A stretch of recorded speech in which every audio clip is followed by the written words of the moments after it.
وبما أني قادري أقول أدرك عبدك جيلاني أدرك عبدك جيلاني. الحمد لله الذي أبدع الأفلاك والأرضين، والصلاة والسلام على من كان نبيا وآدم بين الماء والطين، وعلى آله الطيبين وأصحابه المطهرين وعلماء أمته أجمعين، أما بعد. أعوذ بالله من الشيطان الرجيم، بسم الله الرحمن الرحيم. ومن يؤت الحكمة فقد أوتي خيرا كثيرا. صدق الله العظيم وصدق رسوله النبي الأمين الكريم، ونحن على ذلك لمن الشاهدين والشاكرين، والحمد للہ رب العالمین. منبر پاک کے جلوہ فرما علماء ذوی الاحترام، ائمہ کرام، طلبہ علوم نبوت، حاضرین باوقار، السلام علیکم ورحمۃ اللہ تعالی وبرکاتہ. اللہ تبارک و تعالی کا فضل و احسان اور اس کی عنایت ہے کہ اس وقت ہم اور آپ ایک دینی اور ایمانی محفل میں بیٹھ کر اللہ و رسول کے ذکر میں لگے ہوئے ہیں. آپ کے محبوب ادارہ معراج العلوم کی جانب سے جلسہ دستار بندی کا یہ انعقاد آپ سب کو مبارک ہو. رب کائنات اپنے حبیب پاک کے طفیل آپ سب کی جد و جہد اور محنت کو شرف قبول عطا فرمائے. اسٹیج پر ارباب فضل و کمال رونق افروز ہیں. ان کی نوازشوں اور دعاؤں کی پشت پناہی میں تھوڑی دیر میں آپ کے درمیان کچھ عرض کرنے کی جسارت کروں گا. اتفاق نہیں، یہ حسن اتفاق ہے کہ اس وقت خود ہندوستان کی عظیم دینی درسگاہ دارالعلوم علیمیہ جمدہ شاہی میں جلسہ دستار بندی منعقد ہے، اور ابھی کچھ دیر کے بعد وہاں پر بھی طلباء کی دستار باندھی جائے گی. عزیز محترم، حضرت مولانا محمد شمس القمر قاضی شریعت جو آپ کے درمیان تشریف فرما ہیں، انہوں نے گرامی مرتبت حضرت علامہ مولانا و بالفضل مولانا مفتی محمد کمال اختر صاحب قبلہ کے توسط سے متعدد بار اپنے محترم صدر المدرسین صاحب کی رائے سے آگاہ کیا، اور اس اجلاس میں شرکت کی انہوں نے خواہش ظاہر کی. میں ان کی محبتوں کو ٹھکرا نہیں سکا، اور اپنے یہاں کے مہمانوں سے ملاقات کر کے تھوڑا سا وقت ان سے مانگ کر میں آپ کے درمیان حاضر ہوا ہوں، اور ابھی پھر مجھے اپنے یہاں کے جلسے دستار بندی میں پہنچنا ہے. شاعر کہتا ہے، اس شاعر کا شعر سنایا جاتا ہے. شعر و شاعری کی دنیا سے نقیب اجلاس کا زیادہ تعلق ہوتا ہے. وہ اپنے اشعار کے ذریعہ دلوں کو گرمانے کا کام کرتے ہیں. مجھے بھی ایک شعر یاد آ گیا ان حضرات کی نوازش پر. خیال خاطر احباب چاہیے ہر دم، خیال خاطر احباب چاہیے ہر دم، انیس ٹھیس نہ لگ جائے آپ دینوں کو۔ میں نے سوچا کہ محبت کا یہ تقاضا پورا کر دیا جائے۔ تھوڑی سی مشقت تو اٹھانی پڑے گی، مگر راہ محبت میں مشقت نہیں ہوتی ہے۔ میرے لیے سعادت کی بات ہے کہ آپ نہایت سنجیدہ ماحول بنا کر بیٹھے ہوئے ہیں اور گفتگو سماعت کرنے کا موڈ ہے۔ ابھی تھوڑی دیر کے بعد آپ کے درمیان وہ عظیم الشان خطیب بھی جلوہ گر ہوگا، جس کی خطابت سے آپ حضرات عموماً محظوظ ہوتے رہتے ہیں۔ آئیے مصطفیٰ جان رحمت سرور کائنات فخر موجودات نبی مکرم شفیع معظم رحمت عالم نور مجسم صلی اللہ علیہ وآلہ وسلم کی بارگاہ قدس میں درود و سلام کا نذران عقیدت پیش کریں اور پڑھیں۔ اللہم صلی علی سیدنا و مولانا محمد معدن الجود والکرم و آلہ الکرام اجمعین۔ حضرات، علم کی بزم سجی ہوئی ہے، حفظ و قرات کی دستار کا یہ جلسہ ہے۔ گویا آپ کے ادارے کے اساتذہ نے آپ کی دی ہوئی رقم اور آپ کے تعاون سے چلنے والے ادارے میں جو محنت انہوں نے کی، وہ ثمرہ اور وہ پھل آپ کو دکھانے کے لیے وہ اس وقت تیار ہے۔ قرآن کریم کو ان طلبہ نے اپنے سینے میں محفوظ کیا، اور قرآن کریم پڑھا کیسے جاتا ہے، اس کے پڑھنے کا صحیح طریقہ کیا ہے، ان کے استاذ محترم نے انہیں پوری دل جمعی کے ساتھ سکھایا، جس کا نتیجہ ہے کہ آج یہ حافظ اور قاری بن کر قوم کے سامنے پیش کیے جائیں۔ اللہ تبارک و تعالی نے انسان کو دو چیزوں سے بنایا ہے، ایک کو بدن کہا جاتا ہے اور ایک کو روح کہا جاتا ہے۔ بدن دکھتا ہے مگر روح دکھتی نہیں ہے۔ دونوں کے مجموعے کا نام انسان ہے۔ منطقی حضرات بھی اسٹیج پر بیٹھے ہیں، اگر ان سے انسان کی تعریف پوچھیں گے تو یہ کہیں گے کہ انسان حیوان ناطق کو کہتے ہیں، لیکن جو میں عرض کر رہا ہوں یہ بھی صحیح ہے، انسان بدن اور روح کے مجموعے کا نام ہے۔ جسم دکھتا ہے، روح دکھتی نہیں ہے، اسی لیے روح کے معاملے میں انسان کم توجہ کر پاتا ہے اور جسم کی طرف اس کی توجہ زیادہ ہوتی ہے۔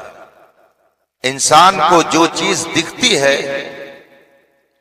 اس کو آسانی سے وہ تسلیم کر لیتا ہے، اور جو چیز نہیں دکھتی ہے اس کو ماننا بہت مشکل ہوتا ہے۔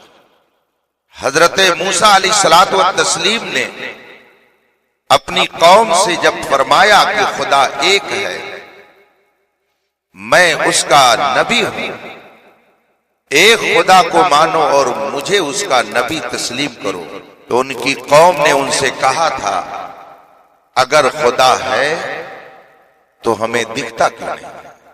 قرآن کریم نے اس واقعے کو ذکر کیا ہے، ارنا اللہ جہرۃ، اے موسیٰ اگر خدا ہے تو ہمیں اسے آپ اپنے ماتھے کی آنکھوں سے دکھا دیجیے۔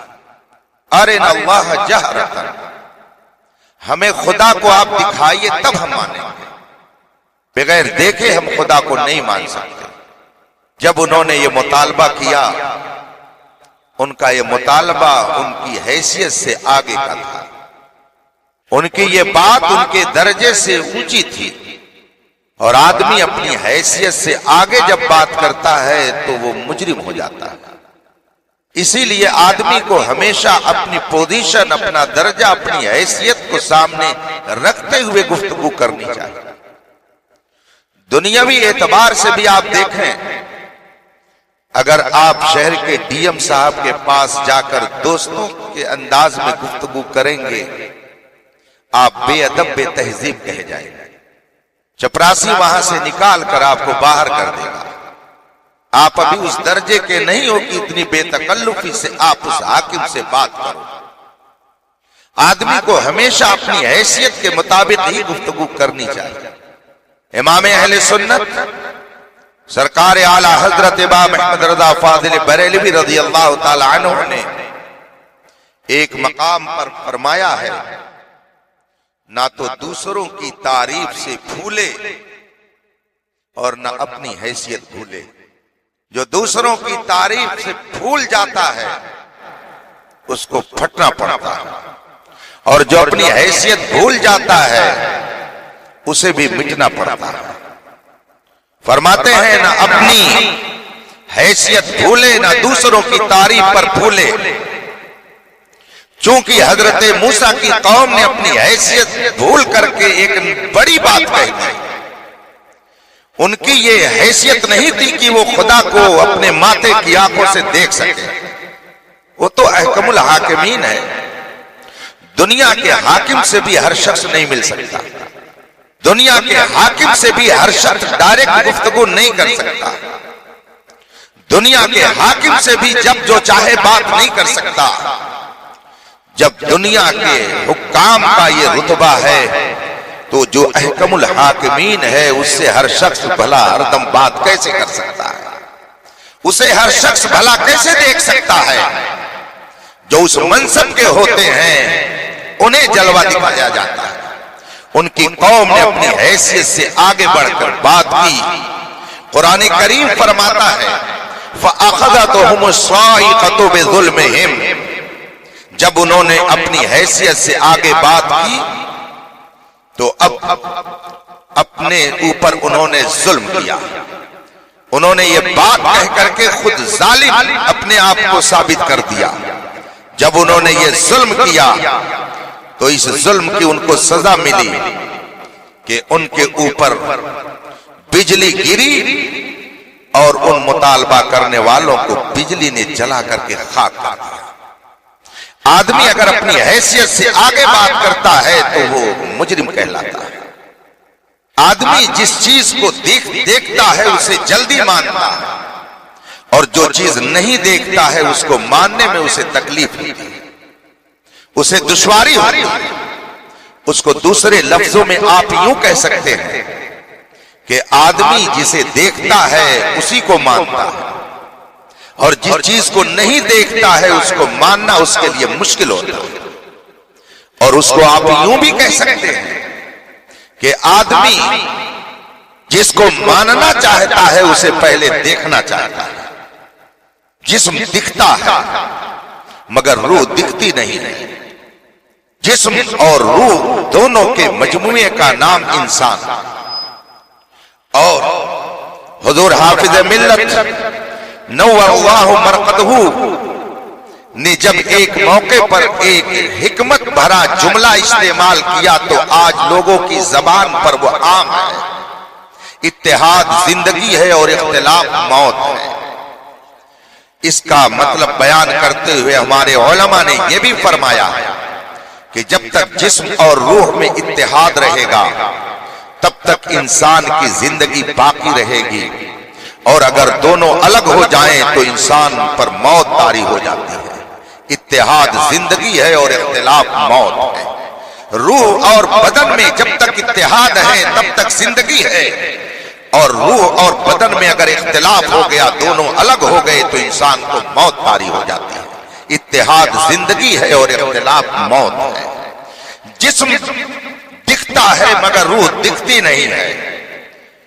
اب اس کے بعد دوسری بات سنیے کہ جس طرح سے جسم بیمار ہوتا ہے، جسم گندا ہوتا ہے، انسان کی روح بھی بیمار ہوتی ہے اور اس کی روح گندی ہوتی ہے۔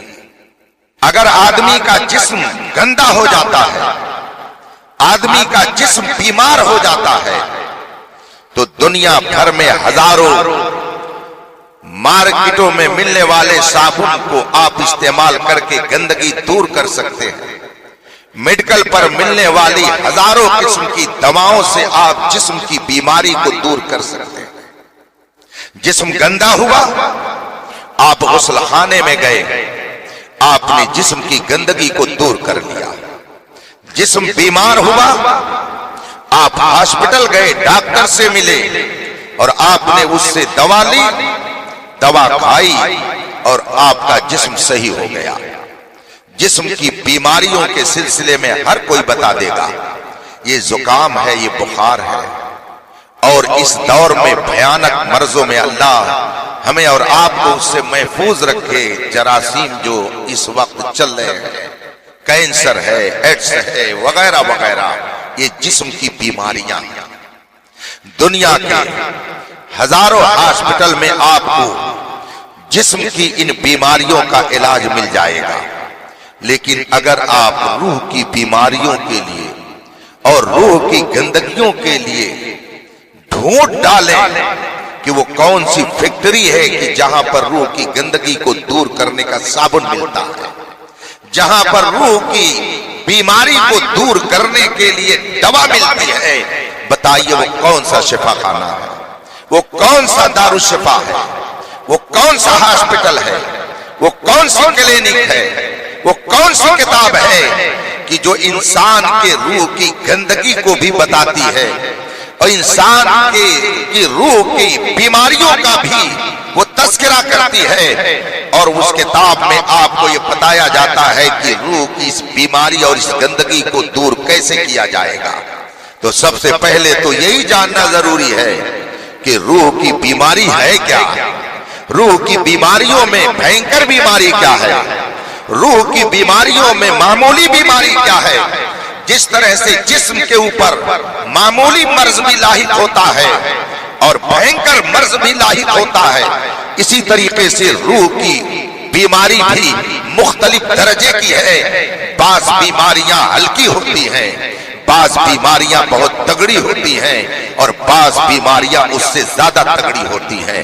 علماء نے اپنی کتابوں میں، اطباء نے، مفکرین و محققین و مدبرین نے، دانشوروں نے، دینداروں نے کتابوں میں روح کی بیماریوں کا جو تذکرہ کیا ہے اس میں انہوں نے بتایا ہے کہ روح کی سب سے بڑی بیماری کا نام جہالت ہے، روح کی سب سے بڑی بیماری کا نام لا علمی ہے، روح کی سب سے بڑی بیماری کا نام ناواقفیت ہے. سارے امراض اسی بیماری کے بدن سے پیدا ہوتے ہیں.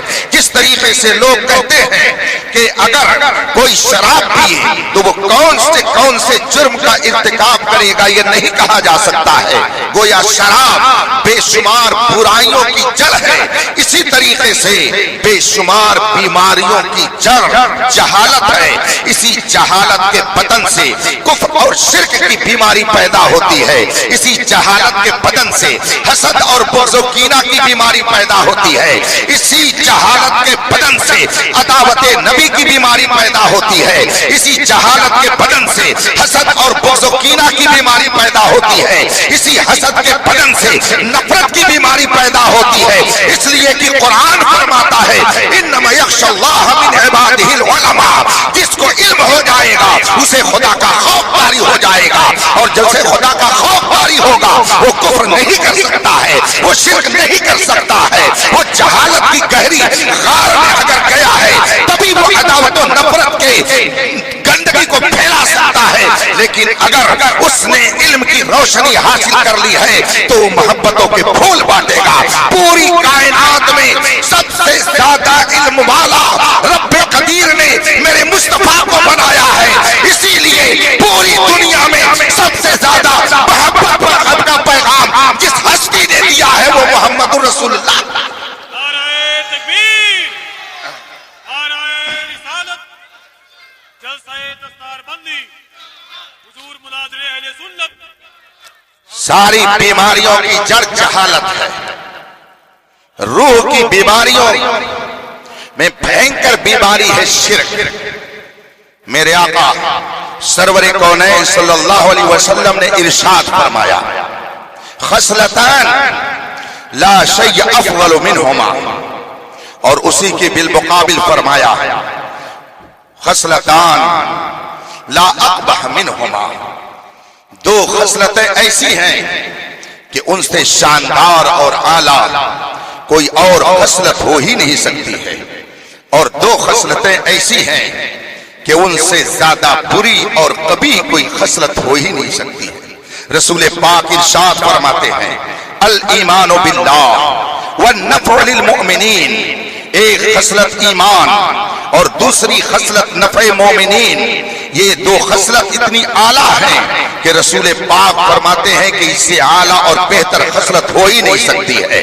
جس کے اندر یہ خصلت آ جائے رسول پاک صلی اللہ علیہ وسلم کے فرمان کے مطابق وہ اعلیٰ انسان ہے، وہ کمتر ہو ہی نہیں سکتا ہے، وہ اعلیٰ سے اعلیٰ ہے، اس لیے کہ یہ میرے مصطفیٰ کا فرمان ہے، اور رسول پاک کا فرمان ایسا اٹل ہے کہ سمندر کا دھارا بدل سکتا ہے، سورج پورب کی بجائے پچھم سے نکل سکتا ہے، مگر ہے قول محمد قول خدا، فرمان نہ بدلا جائے گا، بدلے گا زمانہ لاکھ مگر قرآن نہ بدلا جائے گا۔ میرے آقا صلی اللہ علیہ وسلم نے ارشاد فرمایا الایمان باللہ، جس کے اندر یہ خصلت آ جائے، اور دوسری خصلت والنفع للمومنین، عام مومنین کو نفع پہنچانا، یہ دونوں خصلتیں جس کے اندر آ جائیں، اور پیارے آقا نے کتنے بلیغ انداز سے دونوں کو جمع کر دیا ہے۔ گویا آپ یہ بھی اشارہ کر رہے ہیں کہ جب ایمان ہوگا تو اس کے اندر نفع پہنچانے کا جذبہ ہوگا، جب ایمان ہوگا تو دوسروں کے لیے وہ مضر نہیں بنے گا بلکہ مفید بنے گا۔ رسول پاک فرماتے ہیں اور دو ایسی خصلتیں کہ اس سے زیادہ قبیح خصلت ہو ہی نہیں سکتی ہے، رسول پاک ارشاد فرماتے ہیں الشرک باللہ والضرر للمسلمین، ایک ہے خصلت شرک اور دوسری ہے خصلت مومنین اور اہل ایمان کو ضرر پہنچانا۔ یہ دو خصلتیں ایسی ہیں کہ ان سے زیادہ قبیح خصلت کوئی ہو ہی نہیں سکتی ہے۔ مومن اگر انسان ہو گیا تو رسول پاک کے فرمان کے مطابق وہ نیچے سے لے کر اوپر تک، ناخن پا سے لے کر بال تک مکمل دنیا کے لیے نفع اور نفع پہنچانے والا ہی ہوتا ہے۔ مجھے حدیث ہے یاد آ گئی، یہ علماء تشریف فرما ہے، یہ حدیث پڑھتے پڑھاتے رہتے ہیں۔ بخاری شریف جو بڑی اہم کتاب ہے، اتنی عظیم کتاب ہے کہ اس کتاب کے بارے میں فرمایا گیا ان اصح الکتب بعد کتاب اللہ تعالی علی الارض البخاری، روئے زمین پر قرآن مقدس کے بعد سب سے عظیم کتاب، صحیح ترین کتاب کا نام بخاری شریف ہے۔ یہ بخاری شریف سیدنا امام بخاری رضی اللہ تعالی عنہ نے 16 سال کی مدت میں ترتیب دی تھی۔ اس بخاری شریف کی جلد اول میں حدیث نخلا کے عنوان سے ایک حدیث ہے۔ رسول پاک سرور کونین صلی اللہ علیہ وسلم اپنے چند صحابہ کے ساتھ تشریف فرما تھے۔ رسول کریم کی نورانی محفل سجی ہوئی ہے اور صحابہ آپ کے ارد گرد بیٹھے ہیں۔ اتنے میں رسول پاک صلی اللہ علیہ وسلم نے اپنی زبان مبارک کو جنبش دی، اور مصطفیٰ جان رحمت جب کوئی بات ارشاد فرماتے تھے اور جب آپ کی زبان مبارک سے کوئی کلمہ ادا ہوتا تھا، صحابہ ایک ایک لفظ کو، حرکت اور زیر و زبر کو، بلکہ رسول پاک پر کیا کیفیت طاری ہوتی تھی اس کیفیت کو بھی صحابہ نے اپنے دل و دماغ میں محفوظ کر رکھا تھا۔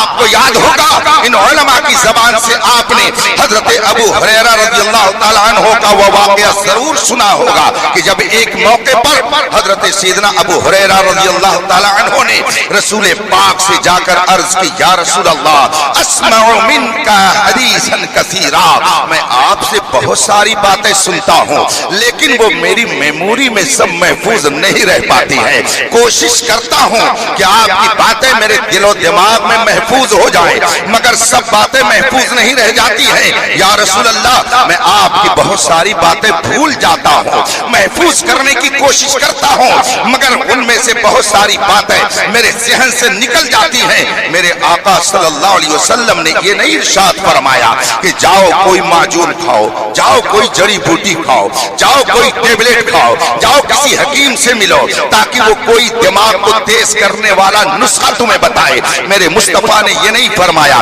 بلکہ ارشاد فرماتے ہیں ابو ہریرہ قریب آ جاؤ۔ حضرت ابو ہریرہ قریب ہوئے، میرے مصطفیٰ نے ارشاد فرمایا اے ابو ہریرہ ابسط رداءک، اب قریب ہو گئے ہو تو ذرا اپنی چادر پھیلا دو۔ حضرت سیدنا ابو ہریرہ نے ایسے ہی چادر پھیلا دیا۔ رسول پاک کے سامنے اپنا دامن پھیلانا یہ شرک اور بدعت نہیں ہے، بلکہ یہ صحابہ کی سنت ہے۔ رسول پاک کی بارگاہ میں کچھ عرض کرنا اور رسول پاک سے مانگنا یہ کفر اور شرک نہیں ہے، بلکہ یہ تو صحابہ کی پیاری ادا ہے۔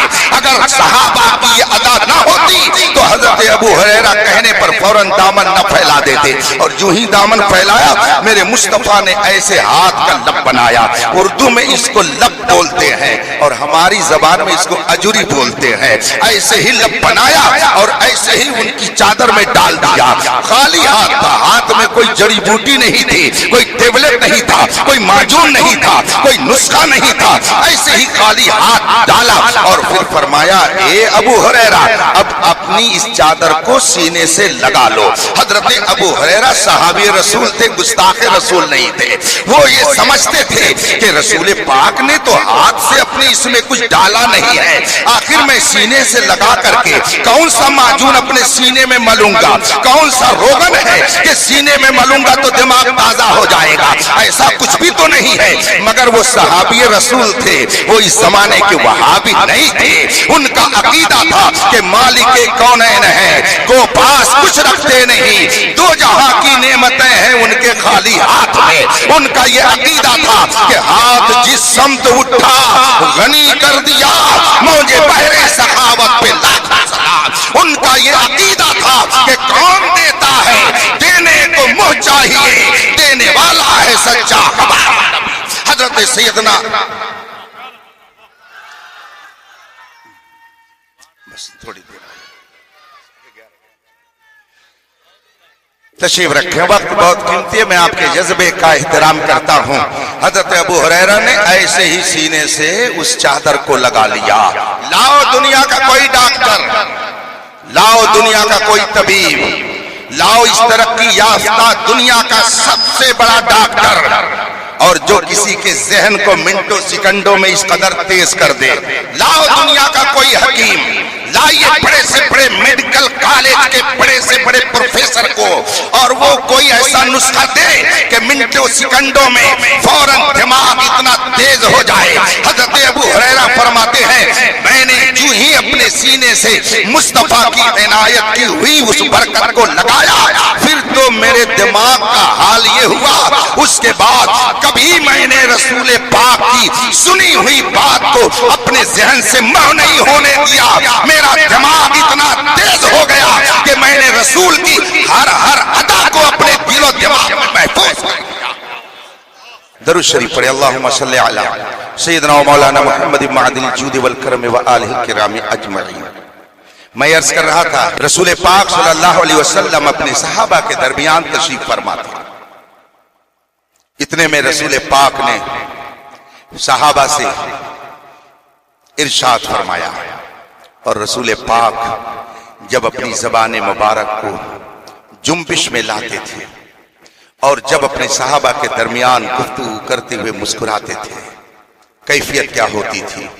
شاعر کہتا ہے یوں مسکرائے جان سی کلیوں میں پڑ گئی، یوں لب کشا ہوئے کی گلستہ بنا دیا۔ رسول پاک کی ادائیں اللہ اکبر دیکھ دیکھ کر کے آپ پر صحابہ قربان ہو کر کے کہتے تھے کہ حق تو یہ ہے کہ حق ادا نہ ہوا۔ ان کی شان اتنی نرالی تھی۔ صحابہ تشریف فرما ہے، رسول پاک نے پوچھا بتاؤ ان من الشجرۃ شجرہ، یہ بخاری شریف کی حدیث ہے، حدیث مکمل طور سے ان علماء سے آپ جا کر کے سنیے گا۔ رسول پاک فرماتے ان من الشجرۃ شجرہ، درختوں میں ایک درخت ایسا ہے لا یسقط ورقها، اس درخت کا پتا جلدی گرتا نہیں ہے. بتاؤ وہ کون سا درخت ہے؟ وہ کون سا درخت ہے؟ رسول پاک آگے فرماتے ہیں کہ وہ درخت ایک مسلمان کی طرح ہوتا ہے. اس درخت کی خوبی ایک مسلمان کی طرح ہے. وہ کون سا درخت ہے؟ صحابہ غور کرنے لگے، جواب دینے کے لیے وہ سوچنے لگے. جیسے کبھی کبھی ایسا ہوتا ہے، علماء اگر اپنے تلامذہ کے ساتھ بیٹھے ہوں، اپنے شاگردوں کے ساتھ بیٹھے ہوتے ہیں، تو ان کے درمیان کبھی کبھی وہ پہیلی رکھ دیتے ہیں، جس کو دیہاتی زبان میں بجھونی کہا جاتا ہے. پہیلی وہ بیان کرتے ہیں. ہمارے حضرت نے ہو سکتا ہے طلبہ سے بہت مرتبہ کہا ہو، بتاؤ یہ کون سا صیغہ ہے؟ لے لیا لولی لے لنگڑے کا مال. بتاؤ وہ کون سا صیغہ ہے؟ طلبہ کے درمیان اساتذہ کبھی کبھی اس طرح کی علمی باتیں رکھتے ہیں. جب بچے بیٹھے ہوتے ہیں تو ان کا مزاج جانچنے کے لیے، ان کی دماغ کی تیزی کو پرکھنے کے لیے کبھی کبھی وہ کہتے ہیں، میں بھی کبھی کبھی کہتا ہوں، بتاؤ یہ کون سا صیغہ ہے؟ لے لیا لولی نے سب لنگڑے کا مال. بتاؤ کون سا صیغہ ہے؟ اس میں عربی کون ہے؟ اردو کیا ہے؟ دوسری زبان کا لفظ کیا ہے؟ صیغہ کیا ہے؟ اب وہ بچے سوچتے ہیں لے لیا لولی نے سب لنگڑے کا مال، اس میں عربی کہاں ہوگی؟ آپ سے پوچھوں تو آپ بھی کہیں گے حضرت اس میں لولا لنگڑے کا ذکر ہے، اس میں عربی کہاں ہے؟ لیکن ایسا نہیں ہے. آپ نہ سمجھ رہے ہیں کہ عربی نہیں ہے، مگر جو شیخ الادب ہے، یہ علماء جو ہمیشہ عربی زبان پڑھتے پڑھاتے رہتے ہیں، ان سے پوچھئے تب یہ بتائیں گے کہ اس میں ذوق کیا ہے، اس میں لطف کیا ہے، اس میں مزہ کیا ہے. میں کبھی کبھی جب قاری حضرات کی عظمت کا اظہار کرنا چاہتا ہوں تو اپنے عوام سے کہتا ہوں کہ میں ایک آیت پڑھتا ہوں، آپ بتائیے قرآن کے کس بارے میں ہے. میں آپ سے بھی پوچھنا چاہتا ہوں، ابھی آپ کے شہر کی بڑی تعریف کی ہے نقیب اجلاس نے، اور اس میں کوئی شک نہیں ہے کہ فیض آباد اور یہ پورا خطہ علم و فضل کا گہوارہ کہا جاتا ہے. اسی شہر سے قریب رونا ہی جو میری مادر علمی کی حیثیت سے بین الاقوامی شہرت رکھنے والی درسگاہ ہے. تقریباً 6 سال تک میں نے وہاں پر شب و روز گزار کر کے علماء کرام سے اکتساب فیض کیا ہے. بالخصوص میرے استاد گرامی، مجھ جیسے ہزاروں کے استاد کہ جنہوں نے نہ جانے کتنے ذروں کو آفتاب کی طرح چمکنا سکھایا. امام العلماء حضور مفتی شبیر حسن رضوی نور اللہ مرقدہ، جن کے فیض و برکات کا سرچشمہ اس وقت پوری دنیا میں جاری ہے. میں نے 6 سال یہاں رہ کر کے علم حاصل کیا ہے. کبھی کبھی میں جب قرہ حضرات کی عظمت کا اظہار کرنا چاہتا ہوں تو میں ایک آیت پڑھتا ہوں، آپ سے بھی میں پڑھ کر کے اس کے تعلق سے کچھ جاننا چاہوں گا. میں پڑھتا ہوں، آپ فوراً بتائیے گا کہ قرآن کے کس بارے میں ہے. حالانکہ میری یہ عادت نہیں ہے کہ میں عوام سے کہوں ادھر سے بولو ادھر سے بولو. میری تقریر جو بھی ہوتی ہے میں تقریر کرنے کے لیے آیا ہوں، آپ تو سننے کے لیے آئے ہیں. اچھا لگے تو سبحان اللہ کہہ دے تو آپ کے ثواب میں اضافہ ہوگا. ورنہ میری عادت یہ نہیں ہے کہ ہاتھ اٹھا کے ادھر سے کہو، پیر جھکا کر کے ادھر سے کہو. بس خاموشی سے آپ گفتگو سنیں. میں پڑھتا ہوں، آپ بتائیے قرآن کے کس بارے میں ہے. اذا جاء نصر اللہ والفتح ورأیت الناس کس بارے میں ہے؟ بتا دیا سب نے، فوراً بتایا کس بارے میں ہے. 30ویں پارے میں. اپنی جگہ پہ بالکل بیٹھے رہیے گا، بات بدلیے گا نہیں. کس پارے میں ہے؟ 30ویں پارے میں ہے. چلیے ٹھیک ہے، جواب آپ کی طرف سے آ گیا. اب میں پھر پڑھتا ہوں، ذرا یہ بتائیے گا کہ یہ کس پارے میں ہے. اذا جاء نصر اللہ والفتح یہ کس پارے میں ہے؟ اب بتائیے. وہ 30ویں پارے میں ہے اور یہ 27ویں پارے میں ہے. لیکن میں چیلنج کرتا ہوں آپ سب لوگوں کو کہ میں نے پہلے جو پڑھا ہے وہ قرآن کے کسی پارے میں نہیں ہے، وہ قرآن میں کہیں نہیں ہے. اذا جاء نصر اللہ والفتح یہ کہاں قرآن میں ہے؟ یہ تو قرآن میں ہے ہی نہیں. گویا آپ جس کو قرآن سمجھ کے پڑھتے وہ قرآن ہے ہی نہیں. آپ قرآن پڑھتے ہی نہیں. قرآن تو وہ ہے جو میں نے ابھی پڑھا، اور دونوں میں فرق آپ نے ضرور محسوس کیا ہوگا. اذا جاء نصر اللہ والفتح اور میں نے پھر پڑھا اذا جاء نصر اللہ والفتح. دونوں میں زمین اور آسمان کا فرق ہے. عربی زبان کی آفاقیت، عربی زبان کی خوبی، عربی زبان کی چاشنی، عربی زبان کی حلاوت، عربی زبان کی مٹھاس، عربی زبان کی دلچسپی، عربی زبان کی جاذبیت، عربی زبان کی مقناطیسیت، یہ وہ پیاری زبان ہے کہ عرب کے لوگ جب قرآن سنتے تھے اور وہ ایمان نہیں لانا چاہتے تھے تو کہتے تھے اس کو سنو نہیں ورنہ تو پھر سنانے والے کے گرویدہ ہو جاؤ گے۔ قرآن خود ان کا ذکر کرتے ہوئے کہتا ہے وَقَالَ الَّذِينَ كَفَرُوا لَا تَسْمَعُوا لِهَذَا الْقُرْآنِ وَالْغَوْا فِيهِ لَعَلَّكُمْ تَغْلِبُونَ، کافروں نے کہا قرآن سنو نہیں وَالْغَوْا فِيهِ، اور جب یہ پیغمبر قرآن پڑھیں تو اس میں لغو بات ملاؤ، ہلا گلا کرو، شور کرو، ہنگامہ کرو، لا تسمعوا اسے سنو نہیں وَالْغَوْا فِيهِ اس میں لغو بات ملاؤ، لعلکم تغلبون جب شور کرو گے، ہلا کرو گے، جھگڑا کرو گے تو تم غالب آ جاؤ گے۔ مگر شاید انہیں معلوم نہیں تھا کہ نور حق شمع الہی کو بجھا سکتا ہے کون، جس کا حامی ہو خدا اس کو بجھا سکتا ہے کون۔ وہ کہتے تھے قرآن نہ سنو، اتنی پیاری زبان ہے کہ جو سنتا ہے وہ انہی کا ہو جاتا ہے۔ قرآن نہ سنو ورنہ عمر جیسے تھاکڑ قسم کے دشمن اسلام نے قرآن ہی کو سن کر کے نبی کے قدموں میں اپنے آپ کو ڈال دیا، اب کسی کو نہ سننے دو۔ مگر ظاہر سی بات ہے مشک کی خوشبو کو کب تک آپ بند رکھ سکتے ہیں؟ یہ مشک جب مکہ مکرمہ اور مدینہ منورہ سے باہر نکلا تو عرب و عجم کو اب اس طریقے سے اس نے معطر کر دیا کہ مدینہ منورہ کی گلیوں سے نکلنے والی خوشبو سے الحمدللہ پورا عالم اس طریقے سے مشک بار ہے کہ کہنا پڑتا ہے کہاں کھولے ہیں گیسو یار نے خوشبو کہاں تک ہے جہاں تک سونگ پائیں سونگنے والے۔ میں نے 2 آیت پڑھی تھی، آپ نے بتایا 30ویں پارے میں ہے، مگر میں نہیں سمجھتا ہوں کہ 30ویں پارے میں۔ قاری صاحب بتائیں گے 30ویں پارے میں ہے؟ اذا جاء نصر اللہ والفتح 30ویں پارے میں کہاں ہے؟ یہ کہیں نہیں ہے۔ آپ ڈاکٹر ہیں، ٹھیک ہے، میں مانتا ہوں کہ آپ اچھے ڈاکٹر ہیں۔ آپ انجینئر ہیں، میں مانتا ہوں کہ آپ شاندار انجینئر ہیں۔ آپ لائر ہیں، ایڈوکیٹ ہیں، میں مانتا ہوں کہ آپ بہت ہی جینیس ذہین و فتین ایڈوکیٹ اور لائر ہیں۔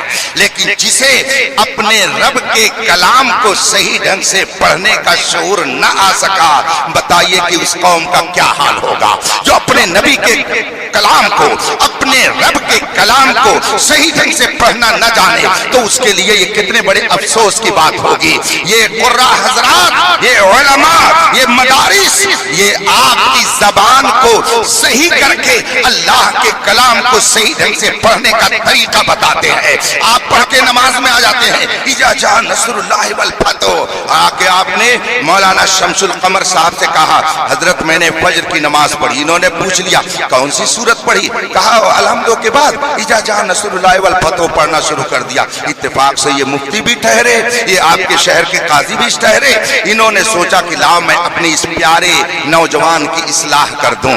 آپ نے اس سے فرمایا بیٹے تم نے جو پڑھا ہے یہ قرآن شریف میں کہیں نہیں ہے، میں جو پڑھتا ہوں اسے سنو۔ اب انہوں نے پڑھ کر کے سنایا اذا جاء نصر اللہ والفتح، اس نے کہا ہاں حضرت فرق تو سمجھ میں آ رہا ہے، میں جو پڑھ رہا ہوں وہ کچھ اور ہے، آپ جو پڑھ رہے کچھ اور ہے۔ انہوں نے کہا بیٹے جو تم پڑھتے ہو وہ قرآن نہیں ہے، تم اپنی زبان میں جس طرح سے پڑھ رہے ہو تم سمجھ رہے ہو کہ یہ قرآن ہے، مگر تم قرآن کی برکتیں نہیں پا سکتے ہو، اس لیے کہ قرآن کا اعلان ہے وَرَتِّلِ الْقُرْآنَ تَرْتِيلًا، قرآن کو ترتیل سے پڑھو، خوبصورت انداز میں پڑھو، زَيِّنُ الْقُرْآنَ بِلُحُونِ الْعَرَبِ۔ اب قرآن کو اگر پڑھنا ہے تو ذرا اپنی آواز کو مزین کر لو، بہترین طریقے سے پڑھو، اس طرح سے پڑھو کہ لوگوں کے دل تمہاری طرف کھنچ جائے۔ اگر تم علم غلم سلب پڑھو گے تو یہ تو ہوگا کہ ہاں تم قرآن پڑھ رہے ہو مگر تمہیں ثواب نہیں ملے گا۔